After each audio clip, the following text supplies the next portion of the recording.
Hey everyone, welcome back to our channel. Thank you for joining us for this video, and this one will be another video on raising a bilingual child, but just with specific tips on how to do this. For those of you who don't know or are new here, we have an almost 4-year-old son who speaks English and Ukrainian, and we are from Ukraine and live in Ukraine. If you're curious about why we decided to basically make English his first language, not live in an English-speaking country, you can watch this video over here or click the link in the pinned comment.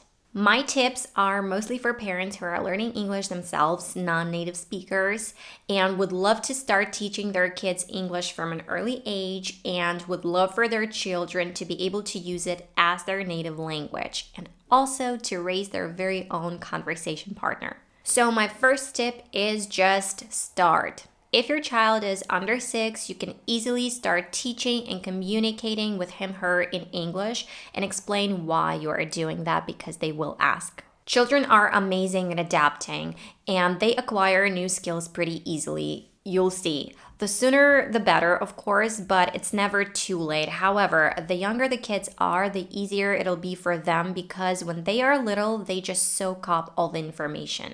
Once you start and make yourself go along with it, you will learn and get better idea of what to do and how to do it because at the end of the day, you know your child best and children are different and we are different. So these tips might not work for you or change. Being insecure and self-conscious when speaking English, being afraid of making mistakes and teaching your child those mistakes, and experiencing an imposter syndrome is totally normal.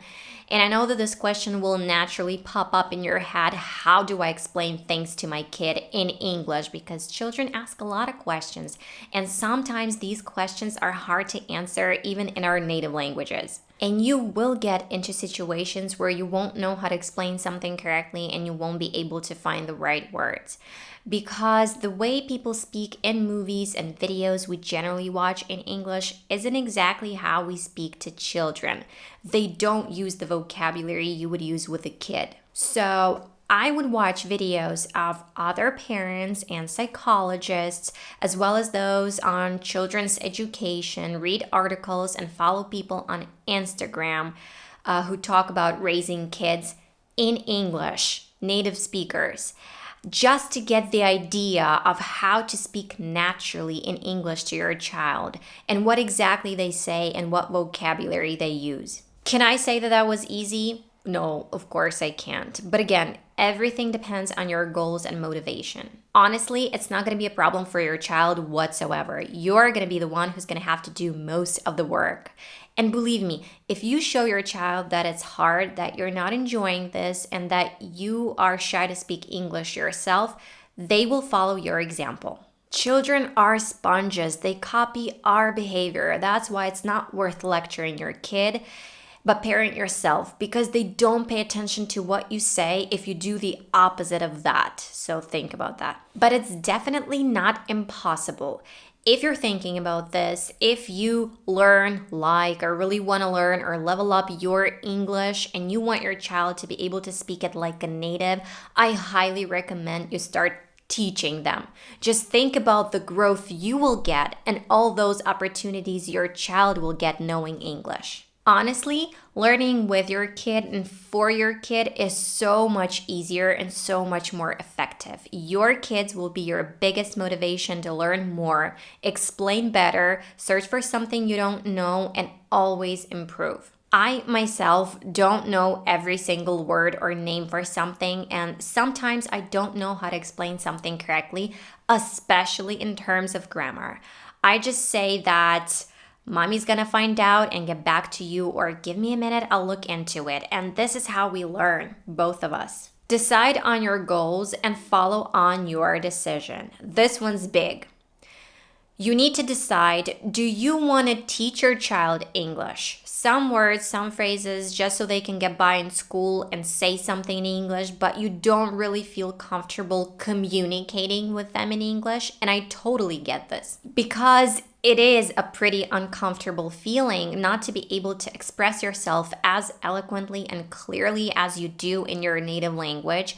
But believe me when I say that over time, this ability will be getting better and better, but just if you work on it. Or do you want to immerse them in the language so that it is almost or just like their native language and give them this amazing gift, which is to be bilingual or whatever your goal is? For the first option, it is pretty simple. Just teach them something through a play, let them watch cartoons in English, and maybe find someone who can work with them.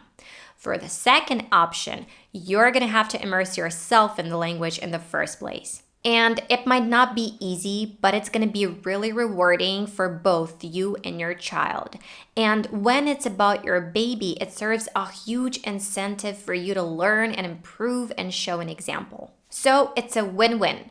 But if you have decided that you really want to go with a second option, you're going to have to fight your fears, shyness, and insecurities because your child will look up to you. If you're afraid to speak in English in public and speak English just at home, you will send them a signal that it's not normal to use English in front of other people. And believe me, I know exactly how you feel, and you are going to have to deal with questions, weird looks, and even mocking, especially if you're from Ukraine or Russia. When Alex started going to daycare, they asked me why he speaks English, and his pediatrician was very surprised when she heard us speaking English. But normal people don't judge and don't mock. They just ask questions because they are genuinely curious, and this gives you a pretty good idea about the people around you. And you need to make up your mind, decide on your priorities, and just live your life the way you want to and the way you feel is best for your family. In Europe, nobody is surprised when they hear you speak English or multiple languages. But if the opinion of other people means so much to you that you let them control your life, I can't help you. My personal approach is to treat English as your native language. This means that you don't need to sit with your kid every day for an hour and intentionally teach them English. Instead, you're speaking to them in English. You're reading English books. You're using English when you play with your kid, watching cartoons in English. And if you let them play games or use some educational apps, they will be in English. When I say speaking to them in English, I mean as much as possible, but at least start with something simple like, let's get dressed, let's go put this in the trash, help me clean up. You get the idea. Describing what you see is very helpful as well. Because think about this. Will your child be cooperative if you sit and make them memorize something and demand results from them? This doesn't usually work. But when it's at ease, fun, without any expectations and enforcing, when you let it happen naturally and at your child's own pace, you'll see incredible results. You will be amazed by your child just like we are by our son. Plus, you wouldn't believe how much you can learn yourself as a non-native speaker of English by watching cartoons with your kids in English that are created for kids for whom English is their native language. There's videos on YouTube that teach children math, grammar, and all sorts of stuff. Let's just take Blippi that my son loves so much. I kid you not. I sit with him and I watch it and I learn a ton of new stuff. There's many great apps your child can use in English. Reading books in English with your kid is a great activity that'll help both of you. And I have a video on what and how I read with Alex. In this day and age, the opportunities are endless. Also, for my personal understanding of this process, I watched videos on how moms communicate with their kids naturally in English to get the idea of what vocabulary to use and in what context. Plus, I watched tips from speech pathologists and experts in this field. A very important moment. So as not to confuse Alex, when I started to speak with him in English, I spoke only in English. I was his only source of this language, and it was important to let him understand that with mommy, he speaks in English and Ukrainian with all the rest. So make a rule. One of the parents speaks with the child only in English. So I speak in English with Alex 95% of the time. I add Ukrainian words and sentences here and there. My husband speaks both Ukrainian and English with him, and my mom, who lives with us, speaks with Alex just in Ukrainian. Your child's native language will not suffer. In our case, I went to extremes. I speak English with my son all the time and everywhere. When we went to daycare, he understood Ukrainian because my mom and our friends spoke to him in Ukrainian, but he spoke Ukrainian less than English. But that changed pretty fast. Kids are amazing and they learn very quickly. Now he switches between the languages rapidly and easily. Here he says something to me in English and then he turns to his grandma and tells her something in Ukrainian. Another cool thing that I love and that is pretty amazing is that when we're out and about or at the store and he listens to someone speaking Ukrainian and then he wants to ask me about what he's heard, he translates what he's heard in Ukrainian and speaks to me in English. When I say something to him in English, he turns to grandma and translates that to her in Ukrainian. He's not even 4. And I explained to him that Ukrainian and English are different languages and that some people don't understand one or the other.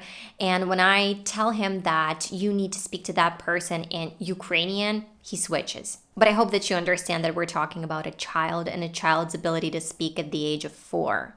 And of course, when he forgets or doesn't know what something is called in one language, he uses the word from the other. Regarding your pronunciation and grammar, if you're not sure about your pronunciation and you don't want to unintentionally teach your child incorrect grammar, I totally get this. But for one, children are very attentive. And if you let your child listen to English a lot, they will surprise you with their pronunciation and knowledge. They don't think about being incorrect. They listen and copy intuitively.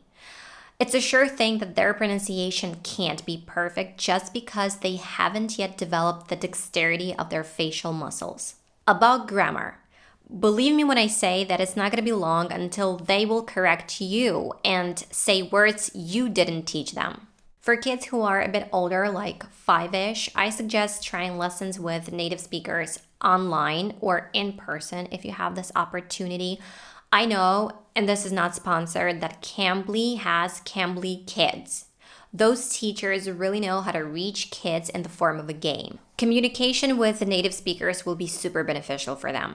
But yep, I will have to agree that if you think or see that your English is not at the level it needs to be for this purpose, you will have to work on it sufficiently.